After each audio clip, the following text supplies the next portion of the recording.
ಮೇಲಾಧಿಕಾರಿಗಳು ಇದರಿಂದ ಮಾಮೂಲು ಪಡೆದಿಲ್ಲ ಅಂತ ಹೇಳಿದ್ರೆ ಇದಕ್ಕೆ ಕ್ರಮ ಆಗಬೇಕು. ಮಾಮೂಲು ತಿಂದಿದ್ದಾರೆ ಅಂತ ಹೇಳಿದ್ರೆ ಮುಂದಿನ ದಿನಗಳಲ್ಲಿ ಶಿಕ್ಷೆಯನ್ನ ನೀವು ಅನುಭವಿಸ್ತೀರಿ.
ಬಂಧುಗಳೇ, ನಾವು ಈ ಗ್ರಾಮ ಪಂಚಾಯಿತಿಯ ಸುತ್ತಮುತ್ತ ಆವರಣದಲ್ಲೂ ಕೂಡ ಎಲ್ಲ ಒಂದು ಜಾಗವನ್ನು ಕೂಡ ವೀಕ್ಷಣೆ ಮಾಡಿದ್ದಾಯ್ತು.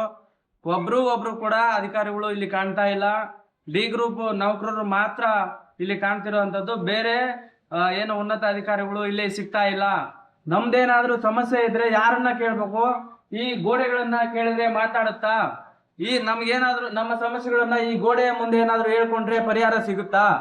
ಏನೂ ಇಲ್ಲ. ಈ ಸರ್ಕಾರದಿಂದ ಏನೋ ತೆರಿಗೆಯನ್ನ ಕಟ್ಟಿ ಇವತ್ತು ನಾವು ಅಧಿಕಾರಿಗಳನ್ನ ಅಂಗ್ಲಾಚಿ ಬೇಡ್ಕೊಂಡು ಇವತ್ತು ನಮ್ ಕೆಲಸ ಮಾಡಿ ಅನ್ನೋ ಒಂದು ಮಟ್ಟ ಬಂತಲ್ಲ ಅಂತ ಹೇಳಿ ನಮ್ಗೆ ಇವತ್ತು ಕೂಡ ಬೇಸರ ಇದೆ. ಬಂಧುಗಳೇ, ಈಗ ನಾನು ಏನೋ ಈ PDO ಇವತ್ತು ನಾನು ಒಳಗಡೆ ಹೋದಂತ ಸಂದರ್ಭದಲ್ಲಿ ಅವರು ಕಾಣ್ತಾ ಇಲ್ಲ. ಅದಕ್ಕೆ ನಾನು ಅವ್ರಿಗೆ ಫೋನ್ ಮಾಡ್ತೀನಿ. ಅವ್ರೇನ್ ಹೇಳ್ತಾರೆ, ಅದಕ್ಕೇನು ಉತ್ತರ ಕೊಡ್ತಾರೆ ನೋಡೋಣ ಇರಿ.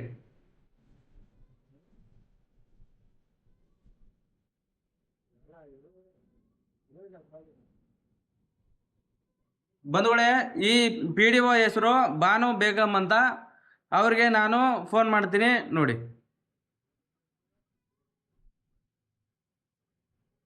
ಫೋನ್ ಮಾಡ್ತಾ ಇದ್ದೀನಿ, ರಿಂಗ್ ಆಗ್ತಾ ಇದೆ.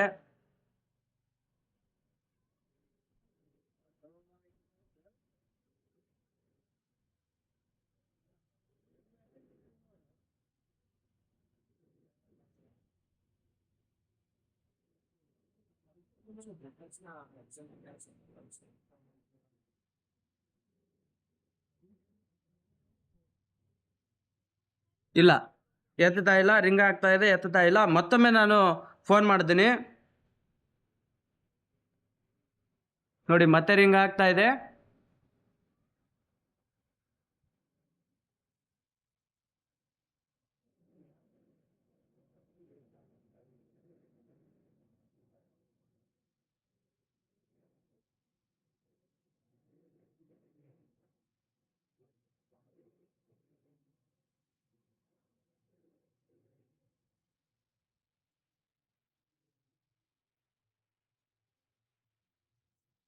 ನೋಡಿ, ರಿಂಗ್ ಆಗುತ್ತೆ, ರಿಸೀವ್ ಮಾಡ್ತಾ ಇಲ್ಲ. ನಾನು ಈ ಸಮಸ್ಯೆಯನ್ನ ಅವ್ರಿಗೂ ಕೂಡ ಗಮನಕ್ಕೆ ತರ್ತೀನಿ. ಅವ್ರ ಗಮನಕ್ಕೂ ಕೂಡ ತರ್ತೀನಿ. ಇವರು ಫೋನ್ ಎತ್ತಾ ಇಲ್ಲ ಅಂತ ಹೇಳಿ. ಅವರು ನಮಗೆ ಏನು ಉತ್ತರ ಕೊಡ್ತಾರೆ ನೋಡೋಣ.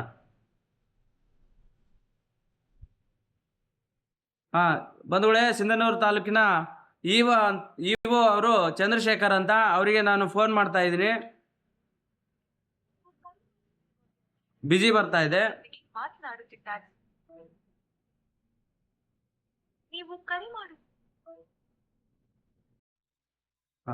ಬಂಧುಗಳೇ, ಈಗ ನಾನು ಅವ್ರಿಗೆ ಅಂದ್ರೆ ಸಿಂಧನೂರು ತಾಲೂಕಿನ ತಾಲೂಕಾಧಿಕಾರಿ ಅವ್ರಿಗೆ ಫೋನ್ ಮಾಡ್ತೀನಿ ನೋಡಿ.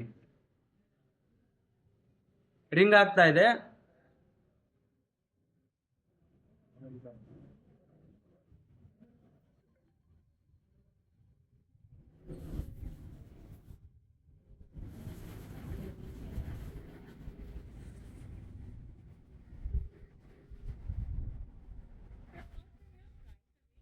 ನೋಡಿ, ಇದು ಐಫೋನ್ ಅನ್ನೋ ಕಾರಣಕ್ಕೆ ವಾಯ್ಸ್ ಕಾಲ್ ಆಗ್ತಾ ಇದ್ದಾರೆ, ರಿಸೀವ್ ಆಗ್ತಾ ಇಲ್ಲ.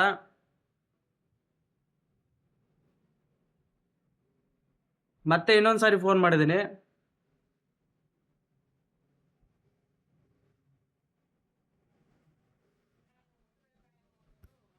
ಸರ್ ನಮಸ್ತೆ ಸರ್. ಸರ್ ನಮಸ್ತೆ ಸರ್. ಹಾಂ, ಓಕೆ ಸರ್. ನೋಡಿ, ಅದು ಮೀಟಿಂಗಲ್ಲಿ ಇದ್ದೀನಿ ಅಂತ ಹೇಳ್ತಾರೆ. ಇಲ್ಲಿನ ಸಮಸ್ಯೆಗಳು ಅಲ್ಲ, ಮೀಟಿಂಗ್ ಆಗಲಿ ನಮ್ಮ ಸಲುವಾಗಿಯೇ ಅವ್ರು ಆಡಳಿತ ಮಾಡ್ತಾ ಇದ್ದಾರೆ, ನಮ್ಮ ಸಲುವಾಗಿಯೇ ಇದನ್ನೆಲ್ಲ ತಯಾರಿ ಮಾಡ್ತಾ ಇದ್ದಾರೆ, ನಮಗೆಲ್ಲ ಖುಷಿ. ಆದರೆ ಇಲ್ಲಿ ಕಷ್ಟಪಟ್ಟು ಇಲ್ಲಿ ನರಳಾಡಿ ನಾವು ಒಂದು ಸಣ್ಣ ಕೆಲಸನ ಮಾಡ್ಕೊಳ್ಳೋಕೆ ಕೂಡ ಸಮಸ್ಯೆಯನ್ನು ಎದುರಿಸಿ ಇವತ್ತು ಈ ರೌಡ್ಗುಂದ ಗ್ರಾಮ ಪಂಚಾಯಿತಿಯ ಅನಾವರಣವನ್ನು ನೋಡಿ ನನಗಂತೂ ಬಹಳ ತುಂಬ ಬೇಸರ ಆಯಿತು. ಒಬ್ಬರು ಕೂಡ ಇದರಲ್ಲಿ ಒಂದು ಸಕಾರ ಎತ್ತುತ್ತಾ ಇಲ್ಲ. ಎಲ್ಲ ಅಭಿಪ್ರಾಯಗಳು ನಕಾರವಾಗಿದೆ. ಅಂದ್ರೆ ಈ PDO ಏನೋ ಅಧಿಕಾರಿ ಇದ್ದಾರೆ, ಇವರ ಒಂದು ದುರ್ವರ್ತನೆ, ದಬ್ಬಾಳಿಕೆ, ದೌರ್ಜನ್ಯ ಅಂದ್ರೂ ಕೂಡ ತಪ್ಪಾಗಲ್ಲ. ಯಾಕೆ ಅಂದ್ರೆ ಇವತ್ತು ಸಾರ್ವಜನಿಕರು ತೆರಿಗೆ ಕಟ್ಟಿ ನಮಗೇನು ಸೌಲಭ್ಯ ಬರ್ತಾ ಇದೆ ಅದು ಪ್ರಾಮಾಣಿಕವಾಗಿ ನಮಗೆ ತಲುಪಬೇಕು. ಈ ಗ್ರಾಮಗಳು ಉದ್ಧಾರ ಆದ್ರೆ ಮಾತ್ರ ಇವತ್ತು ರಾಜ್ಯ ಉದ್ಧಾರ ಆಗ್ತಕ್ಕಂಥದ್ದು, ಅದು ನೆನಪಾಗಿರ್ಲಿ. ಈ ಪ್ರಾಮಾಣಿಕವಾಗಿ ಕೆಲಸ ಆಗ್ಲಿ ಅಂತೇಳಿ ಇವತ್ತು ಒಬ್ಬ ಬಡವ ತಾನು ದುಡ್ದಿರ್ತಕ್ಕಂಥ 500-400 ರೂಪಾಯಿದಲ್ಲೂ ಕೂಡ ಒಂದು ಪೇಸ್ಟ್ ತಗೊಂಡ್ರು ಕೂಡ ಇವತ್ತು ತೆರಿಗೆ ಕಟ್ಟಿ ನನಗೆ ವ್ಯವಸ್ಥೆ ಸರಿಯಾಗಿರ್ಲಿ, ವ್ಯವಸ್ಥೆ ನನಗೆ ಒಳ್ಳೆ ಕೆಲಸವನ್ನು ಮಾಡಲಿ ಅಂತೇಳಿ ಇಷ್ಟೆಲ್ಲ ತೆರಿಗೆ ಕಟ್ತಾನೆ. ಆದರೆ ಇಲ್ಲಿನ ಅಧಿಕಾರಿಗಳು ಅದನ್ನ ದುರುಪಯೋಗ ಮಾಡಿಕೊಂಡು ಸುಮ್ಮನೆ ಏನು ಯಾವುದೇ ಕೆಲಸ ಮಾಡದೆ ಇವತ್ತು ಸಂಬಳ ತಗೊಳ್ತಿದ್ದಾರೆ, ಬಡವರ ದುಡ್ಡನ್ನ ಪೋಲ್ ಮಾಡ್ತಾ ಇದ್ದಾರೆ, ವ್ಯರ್ಥ ಮಾಡ್ತಾ ಇದ್ದಾರೆ.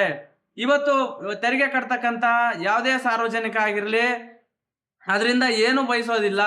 ತನ್ನ ಒಂದು ಸರ್ಕಾರಿ ಸೇವೆಗಳು ವಿಳಂಬ ಆಗದೆ, ತೊಂದರೆ ಆಗದೆ, ಯಾವುದೇ ಸಮಸ್ಯೆಗಳು ಇಲ್ಲದೆ ನನ್ನ ಕೆಲಸಗಳು ಆಗಲಿ ಅಂತ ಬಯಸ್ತಾನೆ. ಆದರೆ ಇಂಥ ಅಧಿಕಾರಿಗಳು ಯಾವುದೇ ಕೆಲಸ ಮಾಡಿದಿರಾ ಏನು ಸಾರ್ವಜನಿಕರ ಹಣವನ್ನ ತಿಂದು ತೇಗಿ ನುಂಗಿ ನೀರು ಕುಡಿತಕ್ಕಂಥ ಒಂದು ಕೆಲಸವನ್ನ ಮಾಡ್ತಿದ್ದಾರೆ. ಹೀಗಾದ್ರೆ ಈ ನಮ್ಮ ಕರ್ನಾಟಕದ ವ್ಯವಸ್ಥೆ, ಈಗಿನ ಮುಖ್ಯಮಂತ್ರಿಗಳು ಹೇಳ್ತಾರೆ ವ್ಯವಸ್ಥೆಯನ್ನ ನಾವು ಸರಿ ಮಾಡೋಣ, ವ್ಯವಸ್ಥೆ ಸುಭದ್ರವಾಗಿ ಕಟ್ಟೋಣ, ಸಾರ್ವಜನಿಕರ ಪರವಾಗಿ ನಾವು ಕೆಲಸ ಮಾಡೋಣ ಪ್ರಾಮಾಣಿಕವಾಗಿ ಅನ್ನೋ ಒಂದು ಮಾತನ್ನ ಹೇಳ್ತಾರೆ. ಆದ್ರೆ ಇಲ್ಲಿನ ಏನು ಹಳ್ಳಿ ಮಟ್ಟದಲ್ಲಿ ಆಡಳಿತ ನೋಡಿದ್ರೆ ಬೇಸರ ಆಗುತ್ತೆ. ಅದೆಲ್ಲ ಸುಳ್ಳು, ಹುಸಿ ಅಂತ ಅನ್ಸುತ್ತೆ. ಹೀಗಾದ್ರೆ ಏನ್ ಮಾಡೋಣ? ಇವತ್ತು ಇವರನ್ನೇ ಈ ಪಬ್ಲಿಕ್ನೇ ನಾನು ಮಾತಾಡಿಸಿದಾಗ ಇವರು 2 ತಿಂಗಳಿಂದ ಒಂದು ಸಮಸ್ಯೆಯನ್ನ ಪರಿಹಾರ ಆಗಿಲ್ಲ.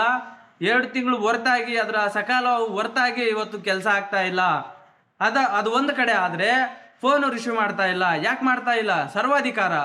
ಸರ್ವಾಧಿಕಾರ ಆಗಿರ್ಬೋದು. ಅದಕ್ಕೆ ಇವತ್ತು ಅವರು ಫೋನನ್ನು ರಿಸೀವ್ ಮಾಡ್ಕೊಳ್ತಕ್ಕಂಥದ್ದು, ಸಾರ್ವಜನಿಕರಿಗೆ ಬೆಂಬಲ ಕೊಡ್ತಕ್ಕಂಥದ್ದು, ಅಥವಾ ಅವರಿಗೆ ಸಮಾಧಾನ ಮಾಡ್ತಕ್ಕಂಥದ್ದು, ಅಥವಾ ಅವರು ಏನೇ ಸಮಸ್ಯೆ ಇದ್ರೂ ಕೂಡ ಅದಕ್ಕೆ ಪರಿಹಾರವನ್ನು ಕಂಡುಕೊಳ್ತಕ್ಕಂಥ ಒಂದು ಕೆಲಸವನ್ನ ಅಧಿಕಾರಿಗಳು ಮಾಡಬೇಕು. ಆದ್ರೆ ಅದನ್ನ ಬಿಟ್ಟು ಅವರು ದುರ್ವರ್ತನೆಯನ್ನ, ರಾಜ್ಯಾಧಿಕಾರವನ್ನ ಸರ್ವಾಧಿಕಾರಿಗಳಂತೆ ವರ್ತನೆ ಮಾಡೋದು ಸರಿಯಲ್ಲ. ಇವತ್ತು ನೀವು ತಿಂತಕ್ಕಂಥ ಅನ್ನ ಸಾರ್ವಜನಿಕರ ಹಣ. ಒಂದು ವೇಳೆ ಅದಕ್ಕೇನಾದ್ರೂ ನೀವು ಅನ್ಯಾಯ ಬಗ್ಗದಲ್ಲಿ ಮುಂದಿನ ನಿಮ್ಮ ತಲೆಮಾರಾಗಿರ್ಲಿ, ನೀವಾಗ್ಲಿ ಒಳ್ಳೆಯ ರೀತಿಯಿಂದ ಬದುಕೋದಿಲ್ಲ. ಸತ್ಯನಾಶ ಆಗ್ತಕ್ಕಂಥದ್ದು ಸತ್ಯ ಅಂತ ಕೆಲವರು ವ್ಯಕ್ತಪಡಿಸ್ತಾರೆ. ಯಾಕೆ ಅಂತ ಹೇಳಿದ್ರೆ ಅವರು ಬಂದು ಅಲ್ದು ತಲೆ ಮೇಲೆ ಬಟ್ಟೆ ಹಾಕೊಂಡು ಇಲ್ಲಿ ಕಾದು ಕುಳಿತು ನಮ್ ಕೆಲಸ ಆಗ್ತಾ ಇಲ್ಲ, ಇಷ್ಟು ವರ್ಷ ಆಗ್ತಾ ಇದೆ, ಈ ಗ್ರಾಮ ಪಂಚಾಯತಿಯ ಏನು ಈ ಗ್ರಾಮ ಪಂಚಾಯತಿಯಿಂದ ನಾನು ಬೇಸತ್ತಿದ್ದೀನಿ, ರೋಷಿ ಹೋಗಿದ್ದೀನಿ, ನನಗೇನು ಇವಾಗ ಕೊನೆ ಹಂತದಲ್ಲಿ ನಾನೇನಾದ್ರೂ ಮಾಡ್ಕೊಂಡು ಸಾಯ್ಬೇಕು, ಅದೇ ನನ್ನ ಒಂದು ಕೊನೆಯ ಅಸ್ತ್ರ, ಅದು ಬಿಟ್ರೆ ಬೇರೆ ಪರಿಹಾರ ಸಿಗ್ತಾ ಇಲ್ಲ ನನಗೆ ಅಂತ ಕೆಲವರು ತಮ್ಮ ಅಳಲನ್ನ ಹೇಳ್ಕೊಳ್ತಾರೆ. ಏನ್ ಮಾಡ್ಬೇಕು ಈ PDO ಇಂದ? ಈಗ ಈ ವಿಡಿಯೋವನ್ನ ಅವರು ಏನ್ ನೋಡ್ತಾರೆ, ಇದನ್ನ ಆದಷ್ಟು ಬೇಗ ಈ PDO ಮೇಡಮ್ ಅವ್ರನ್ನ ಮನೆ ಕಳಿಸಿ ಇಲ್ಲಿ ಸಾರ್ವಜನಿಕರಿಗೆ ಉನ್ನತ ಸೇವೆ ಕೊಡ್ತಕ್ಕಂಥ, ಪ್ರಾಮಾಣಿಕವಾಗಿ ಸೇವೆ ಕೊಡ್ತಕ್ಕಂಥ ಅಧಿಕಾರಿಗಳನ್ನ ಇಲ್ಲಿಗೆ ವರ್ಗಾವಣೆ ಮಾಡಿ ಕೆಲಸ ಮಾಡಿ. ರೌಡಕುಂದ ಗ್ರಾಮದ ಜನರು ವಿಶಾಲವಾಗಿದ್ದಾರೆ. ಇಲ್ಲಿ ಇಷ್ಟು ಸಮಸ್ಯೆಗಳಾದ್ರೂ ಕೂಡ ಇವತ್ತು ದಂಗೆ ಎದ್ದಿಲ್ಲ. ಇವತ್ತಾದ್ರೂ ಸಮಾಧಾನವಾಗಿದ್ದಾರೆ. ಹಾಗಾಗಿ ನಾನು ಮತ್ತೊಮ್ಮೆ ಅವರಿಗೆ ವಿನಂತಿ ಮಾಡ್ತಾ ಇದ್ದೀನಿ.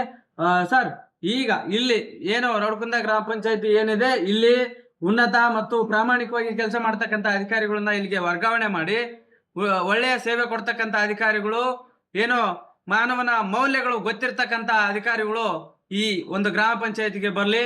ಒಂದು ವೇಳೆ ಇದೇ ಸೇವೆ, ಇದೇ ತೊಂದರೆ, ಇದೇ ಭಂಗ, ಇದೇ